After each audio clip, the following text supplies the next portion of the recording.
Hello everyone, ICT virtual classes में आपका बहुत बहुत स्वागत है। तो हम पढ़ रहे थे फ्रिक्शन यानी कि घर्षण, और घर्षण में बेसिकली आज हम पढ़ने जा रहे हैं फ्रिक्शन अननेसेसरी इविल। क्या जो घर्षण है हमारे लिए वाकई में बहुत खतरनाक चीज है या बहुत हानिकारक, या फिर हम बोल सकते हैं बैड है। तो recall now some of your experiences. Is it easier to hold a kulhad, earthen pot और अ ग्लास टम्बलर? आप अपनी एक्सपीरियंस से देखें कि क्या इसमें पकड़ना ज्यादा आसान है, कुल्हड़ या कोई ग्लास का या कांच का कोई ग्लास। तो suppose the outer surface of the glass tumbler is greasy. अब मानिए कि अगर आपका जो ग्लास है यानी कि जो कांच का ग्लास है या ग्लास टम्बलर है, वो अगर बहुत ज्यादा ग्रीसी है, उसके बाहर तेल लगा है या कुछ लगा है ना, या आपके हाथों में कोई तेल लगा है और अब आपने क्या पकड़ लिया, कोई ग्लास पकड़ा, तो आपको पता है वो ग्लास फिसल जाएगा बहुत तेजी से आपके हाथ से और वो टूट भी सकता है ना।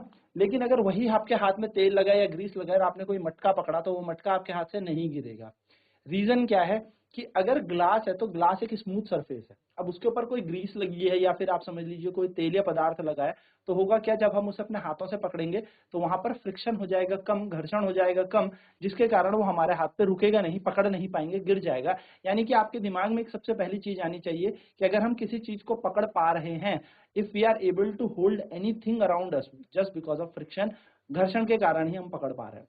अगर मैंने कोई ग्लास पकड़ा और मेरे हाथ से वो एकदम फिसलता हुआ नीचे चला गया, तो इसका मतलब आप समझ जाइएगा कि यहाँ पर क्या है, फ्रिक्शन बहुत कम है ना। इसलिए मुलायम सतह यानी कि चिकनी सतह बोल सकते हो, या जो स्मूथ सरफेसेस होते हैं बहुत इजीली क्या कर जाते हैं, स्लिप हो जाते हैं, गिर जाते हैं।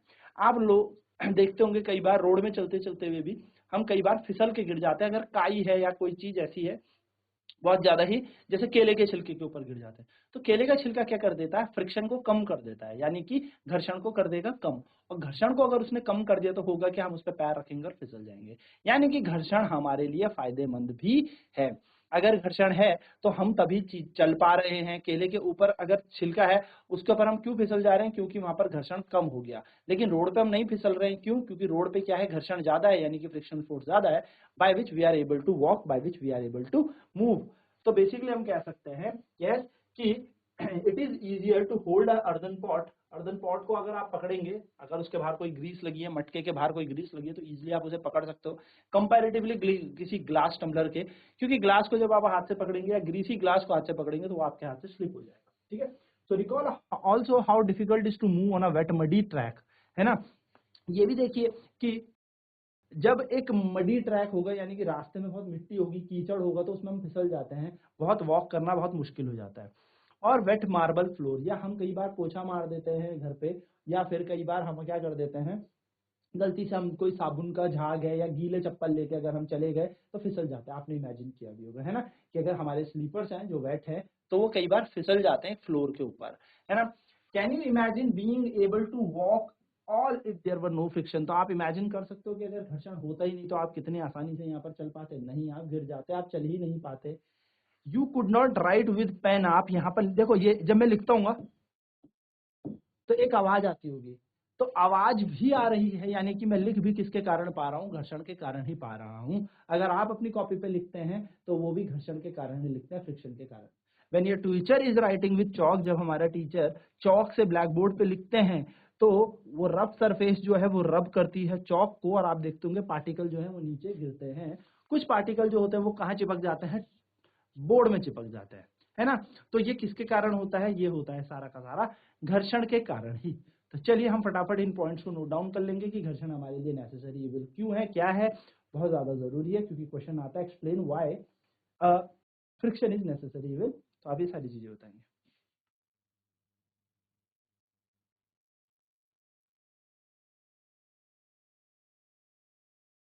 ये छोटे छोटे एग्जाम्पल आपसे पेपर में पूछे जाएंगे, तो याद रखना है, ठीक है। तो देखो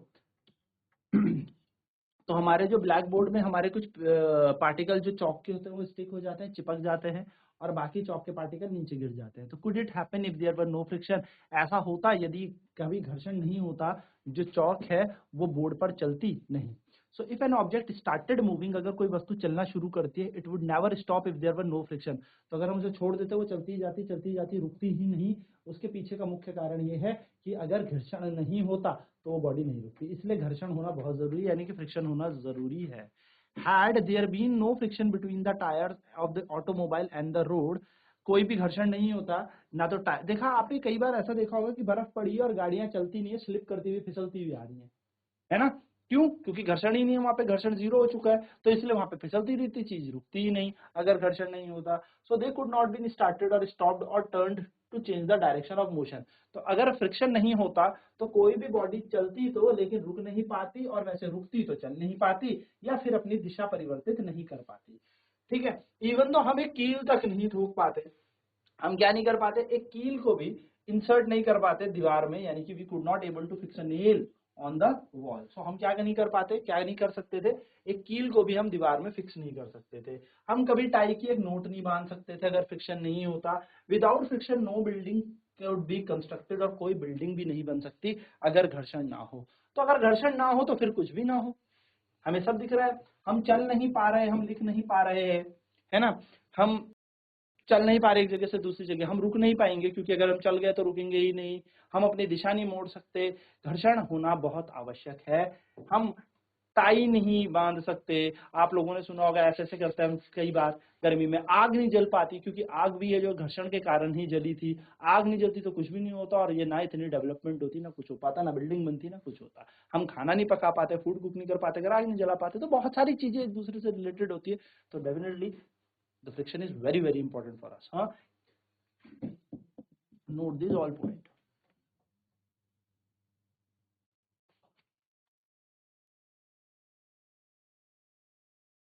तो ये बेसिक बेसिक सी चीजें हमें पता होनी चाहिए, ठीक है। वहीं पर देखिए फ्रिक्शन एक विल भी है, जो फ्रिक्शन है वो थोड़ा सा हमारे लिए क्या है, खतरनाक भी है। फ्रिक्शन से हमारे लिए फायदे भी हैं, तो फ्रिक्शन से हमारे लिए कुछ नुकसान भी है। देखिए, it wears out the material whether they are screws, ball bearings और सोल्स ऑफ शूज, है ना? तो ये क्या कर देता है, हमने देखा होगा कहीं, you must have seen worn out steps of foot over bridges eight railway station, है ना? Friction can also produce heat. Friction से क्या लगती है, मैंने बोला आग, हीट भी मिलती है। जब आप अपने हाथों को बहुत वेगरस रब करेंगे तो ये क्या होता है, आपके हाथों को गर्म भी कर देता है, छोटे छोटे पार्टिकल आपके क्या करते हैं, गर्म होते हैं। इसी कारण जब आप मैच स्टिक यानी कि जब माचिस को आप जलाते हैं तो आपने देखा होगा उस पर एक रफ सरफेस दिया रहता है, एंड जब आप उस स्टिक को यहाँ पर क्या करेंगे, हिट करेंगे, तो यहाँ पर आपकी वो मैच स्टिक्स जल जाएगी। You might have observed that the jar of a mixer become hot। हमने देखा होगा कई बार जब जार, मिक्सी का जार घूमता है तो घूमने के बाद वो क्या कर हो जाता है, गर्म हो जाता है। क्यों गर्म हो जाता है, क्योंकि फ्रिक्शन से क्या मिलता है, बेसिकली हमें हीट प्रोड्यूस होती है, ठीक है ना? So you can cite various example in which friction produces heat। in fact when a machine is operated, जब हम किसी मशीन को चलाएंगे तो मशीन भी गर्म हो जाएगी, हीट को जनरेट, जो हीट होगी उसको वेस्ट ऑफ हीट कहेंगे, क्योंकि क्या होगा, जितनी ऊर्जा हम उसको देंगे उतनी ऊर्जा बेसिकली उसे मिल नहीं पाएगी। एज अ रिजल्ट क्या होगा हमारे पास, एज अ रिजल्ट कुछ ऊर्जा हीट के फॉर्म में निकल जाएगी और कुछ ऊर्जा यूटिलाइज होगी, है ना? तो अब हम देखेंगे कि कैसे इस फ्रिक्शन को कम किया जाए, जिससे मशीन जो हमारी चल रही है वो ज्यादा से ज्यादा हमें क्या दे, आउटपुट दे। चलिए नोट करेंगे पहले से, फिर आगे बढ़ते हैं।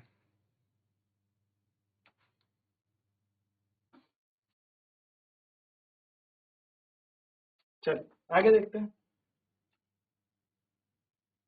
इंक्रीजिंग एंड रिड्यूसिंग फ्रिक्शन, हम कैसे घर्षण को बढ़ा सकते हैं और कैसे घटा सकते हैं, यानी कि हाउ वी कैन इंक्रीज और decrease friction. As you have seen in the previous section, friction is desirable in some situation. Friction जो है बहुत ज्यादा जरूरी है हमें कहीं पे, और कहीं पर फ्रिक्शन को कम करना जरूरी है, कहीं पर ज्यादा करना जरूरी है। Have you ever thought why the sole of your shoes is grooved?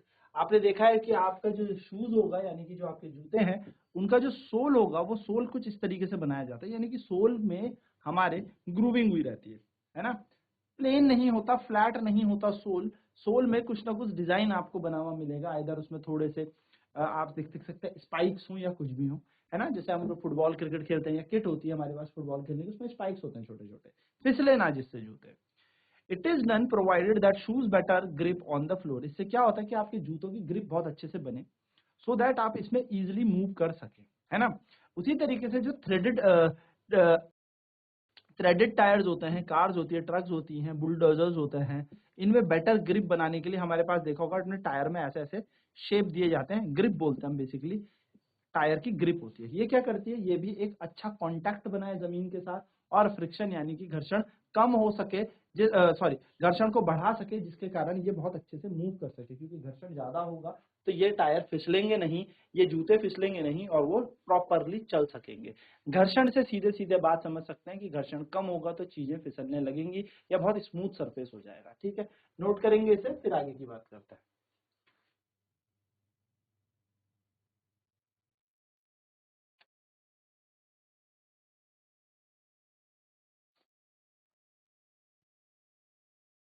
तो आपने देखे होंगे जूते हमारे कुछ इस तरीके से होते हैं, है ना।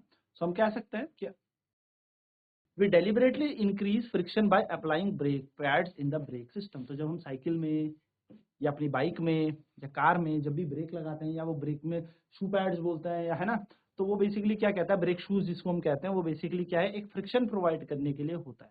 तो जब हम क्या कर रहे होते हैं, बाइसाइकिल चला रहे होते हैं, तो जो ब्रेक पैड है वो क्या करते हैं, टच नहीं करते व्हील को, वो छूते नहीं है ना। ब्रेक्स आपने देखे होंगे वो साइड में जो छोटे छोटे ब्रेक्स होते हैं वो टच नहीं कर रहे होते, लेकिन जैसे ही ब्रेक दबाएंगे वो व्हील को क्या कर देंगे, एकदम से टच कर देंगे। But when you press the brake, जैसे ही आप ब्रेक के लीवर दबाते हो, these pads arrest the motion of the rim due to the friction। और ये क्या करेगा, फ्रिक्शन से उसके टायर को क्या कर देगा, जाम कर देगा। The wheel stops moving, tyre घूमना बंद हो जाएगा, क्योंकि ये दोनों के दोनों ने क्या कर दिया, ये जो दो ब्रेक थे, ब्रेक शूज थे या आप कह सकते हो ब्रेक थे, इन्होंने ब्रेक पैड्स, उन्होंने क्या किया, टायर को पकड़ लिया। अब टायर घूम रहा था और इन्होंने यूं से पकड़ लिया, जैसे ही पकड़ लिया फिर क्या करेगा, आगे ये मूव नहीं कर पाएगा। तो you might have seen that kabaddi player, जो कबड्डी के प्लेयर होते हैं, वो भी अपने हाथ सॉइल में रब करते हैं। क्यों करते हैं, जिनसे उनकी बेटर ग्रिप बन सके ओपोनेंट के साथ, क्योंकि अगर मिट्टी उनके हाथ में होगी तो फ्रिक्शन नहीं होगा, यानी कि पसीना नहीं आएगा, स्वेटनिंग नहीं होगी, जिससे उनका हाथ क्या है, किसी की ग्रिप करे तो फिसले नहीं, पकड़ के रखे जम के। जिम्नास्ट अप्लाई करते हैं कुछ अपने हाथों में भी कोर सब्सटेंस, जिससे उनकी ग्रिप जो है वो बेटर फ्रिक्शन दे सके और बेटर ग्रिप से वो क्या कर सके, जिम्नास्टिक कर सके। जैसे अगर अपने हाथ से क्या करना है, उन्हें कोई समरसॉल्ट मारना है, तो समरसॉल्टिंग कब कर पाएंगे, जब समरसॉल्ट के लिए अपना हाथ की ग्रिप उनकी जमीन में बहुत अच्छी होगी। अब जैसे ही हाथ रखे और हाथ अगर फिसल गया तो उनका क्या हो जाएगा, बैलेंस बिगड़ जाएगा, क्योंकि फ्रिक्शन है कम, तो हाथ फिसल गया, फिसलने के कारण बैलेंस बिगड़ेगा, बैलेंस बिगड़ेगा तो वो पूरा समरसॉल्ट या अपना जो भी उनका जिम्नास्ट होता है वो पूरा नहीं कर पाएंगे। तो वहां पर भी वो अपने हाथों में क्या करते हैं, कुछ कोर्स सब्सटेंस लगा के रखते हैं, सो दैट कि वो जब भी जिम्नास्टिक करे तो there will be no friction, उनके हाथों के बीच ऐसा कम घर्षण हो, सॉरी उनके हाथों के बीच जो घर्षण है वो थोड़ा ज्यादा हो, यानी कि फ्रिक्शन बहुत ज्यादा हो, और उसके कारण वो फिसले नहीं और बहुत अच्छे से ग्रिप कर सके, पकड़ सके उन चीजों को। आपने बैट में भी देखी होगी ग्रिप आती थी, है ना। तो बैट में जब आप एकदम से ग्रिप लगाते हो, उसका मतलब क्या होता है कि वो आपके हाथ से फिसले ना, वो जो रबड़ हम बैट पे लगाते हैं, क्रिकेट बैट पे, अगर हम क्या करें, एकदम नॉर्मली उस ग्रिप को हटा दें तो उसके अंदर हमारे पास एक प्लेन स्मूथ सर्फेस होगा, तो कई बार हमारे हाथ से आपने देखा होगा वो बैट फिसल जाता है। रीजन यही है, क्योंकि वो स्मूथ सर्फेस क्या करेगा, आपके हाथ में फ्रिक्शन कम करेगा, और फ्रिक्शन कम यानी कि चीजें फिसलने लगेगी। नोट करेंगे इन मेन पॉइंट्स को।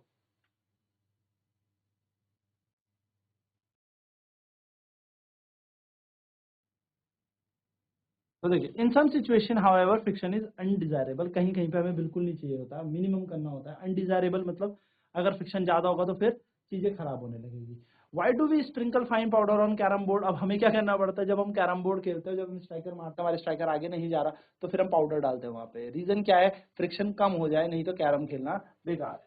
सो हम वहां पर क्या करेंगे, एक फाइन पाउडर डालेंगे कैरम बोर्ड में, जिससे क्या हो जाएगा, when a few drops of oil are poured on the hinges of a door, तो क्या होगा, जैसे हम कैरम बोर्ड में पाउडर डालेंगे तो वो क्या कर देगा, फ्रिक्शन को कम कर देगा और इजीली हम खेल पाएंगे।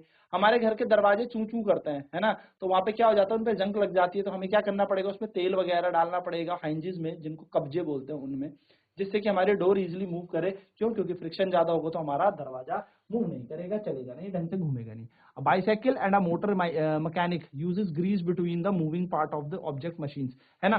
तो अब जो पार्ट ऑफ मशीन है, जैसे चेन हमारी अगर करती है, तो चेन में हम क्या लगाते हैं, ग्रीस लगाते हैं या तेल डालते हैं।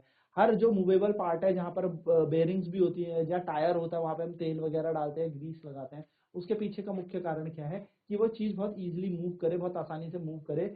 जितनी आसानी से मूव करेगी वो चीज चल सकती है, यानी कि यहाँ पर हमें फ्रिक्शन नहीं चाहिए, अनडिजायरेबल है। In all of the cases आपने देखा होगा, वी वांट टू रिड्यूस, हम क्या करना चाहते हैं, फ्रिक्शन को यानी कि घर्षण को घटाना चाहते हैं। क्योंकि अगर घर्षण घटेगा तभी जाके हमारी एफिशिएंसी ज्यादा अच्छे से काम करेगी, वो मशीन अच्छे से काम करेगी। सो जब भी कोई ऑयल है, ग्रीस है, या कोई ग्रेफाइट जैसी चीज हम क्या करते हैं, मूविंग पार्ट में अप्लाई कर देते हैं किसी मशीन के, तो एक थिन लेयर बन जाती है, एक पतली सी परत बन जाती है उस मूविंग पार्ट और सरफेस के बीच, क्योंकि वो डायरेक्टली अब रब नहीं कर रहे होते, ठीक है। जैसे हम लोग अगर बात करें डायरेक्टली रब करने से पहले अगर मैं अपने हाथों में तेल लगा लूं हल्का सा और तब रब करूं तो बहुत इजीली मेरे हाथ दोनों एक दूसरे पे फिसलेंगे, यानी कि मूवमेंट बहुत इजी हो जाएगा, चलना बहुत आसान हो जाएगा इन दोनों का। ठीक है, तो उसी तरीके से जो मशीन के पार्ट है या ग्रीस है, जो भी चीज है, अगर हमने लगाई उन चीजों को तो वो क्या करेंगे, इजिली क्या करेंगे, मूव करने लग जाएंगे, क्योंकि यहाँ पर सरफेस डायरेक्टली रब नहीं हो रहा, यहाँ पर बीच में एक लेयर है। तो इंटरलॉकिंग क्या होंगी, जो रेगुलरिटी है वो इंटरलॉकिंग हो रखी है ना, देखो मैंने बताया था इंटरलॉक कर लेता है, तो ये इंटरलॉक जो हो रखा होगा वो थोड़ा कम हो जाएगा, रिडक्शन आ जाएगा, क्योंकि ये जो गैप था अब थोड़ा सा कम है, तो बहुत इजीली वो चीज मूव कर पाएगी और यहाँ पर क्या कर पाएंगे, स्मूथ मूवमेंट होगा, जिससे एनर्जी या फिर हम कह सकते हैं ऊर्जा का कम दुरुपयोग होगा। ठीक है, so the substance which reduce friction are called lubricants. तो ऐसी चीज या ऐसे पदार्थ जो घर्षण को कम कर देते हैं उनको हम लुब्रिकेंट्स कहते हैं।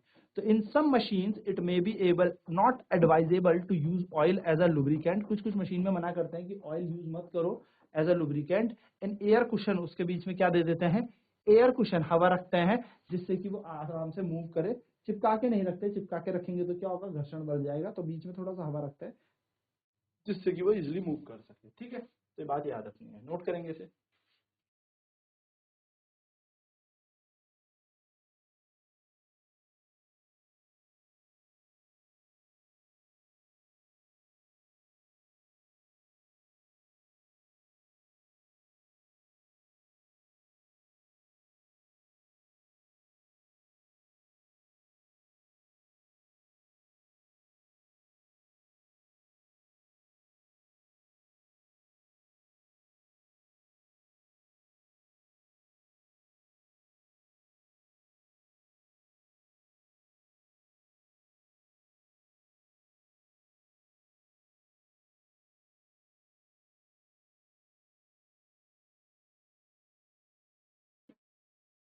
तो देखिए ये होती है लेयर सरफेस, फिर बीच पे लुब्रिकेंट आ जाता है, देन दूसरा सरफेस आ जाता है, यानी कि एक छोटी सी इन दोनों पार्ट, इन दोनों बॉडीज में देखो क्या होनी थी, इंटरलॉकिंग हो जानी थी, अटक जाना था इन दोनों ने आपस में। लेकिन हमने किया क्या, बीच में लुब्रिकेशन लगा दिया, यानी कि बीच में कोई तेल या ग्रीस लगा दी, जिससे अब ये दोनों अटकेंगे नहीं और एक स्मूथ सरफेस बना देगा, जिससे इजिली क्या हो जाए, इंटरलॉकिंग नहीं होगी, यानी कि चीजें आपस में अटकेंगी नहीं और इजिली ऊपर वाली चीज स्लाइड कर जाएगी, यानी कि फिसल सकती है, चल सकती है नीचे वाले के ऊपर। इसलिए हम बेसिकली क्या यूज करते हैं, लुब्रिकेशन। ठीक है, सो देखिए, can we reduce friction to zero by polishing surface और using large amount of lubricant. Yes, हम क्या कर देंगे, फ्रिक्शन को बहुत कम कर देंगे। ठीक है, हम पूरा खत्म नहीं कर सकते लेकिन कम कर सकते हैं, ऐसा मत सोचना कि बिल्कुल फ्रिक्शन ही खत्म हो जाएगा, ये पॉसिबल नहीं है। बट अगर हम यहाँ पर लुब्रिकेशन लगाते हैं या कुछ भी लगाते हैं तो यहाँ पर क्या होगा, हम फ्रिक्शन को कम कर देंगे, तो एंटायरली एलिमिनेट नहीं कर सकते जब तक एकदम सरफेस परफेक्ट एकदम स्मूथ नहीं है, कुछ इरेगुलरिटी होती ही होती है हमेशा, वहां पर कुछ ना कुछ असमानताएं होंगी सतह के बीच, जिसके कारण घर्षण हो गई। सो बेसिकली ये बात थी घर्षण हमारे लिए क्या है। नेक्स्ट क्लास में हम देखेंगे कि घर्षण को कम करने के लिए अब चक्के का प्रयोग हुआ, यानी कि व्हील्स भी यूज करते हैं। सो आज यहीं तक बात बढ़ेंगे, कल यानी कि आने वाली क्लास में हम व्हील्स की बात करेंगे कि हम क्यों टायर्स का यूज करते हैं, व्हील का यूज करने लगे हैं, जिससे कि बेसिकली फ्रिक्शन रिड्यूस हो और चीजें इजिली मूव कर सके। तो आई होप ये सारी चीजें क्लियर होंगी। आईसीटी वर्चुअल क्लासेस में इतना ही। जुड़ने के लिए बहुत बहुत धन्यवाद। आपका दिन शुभ हो।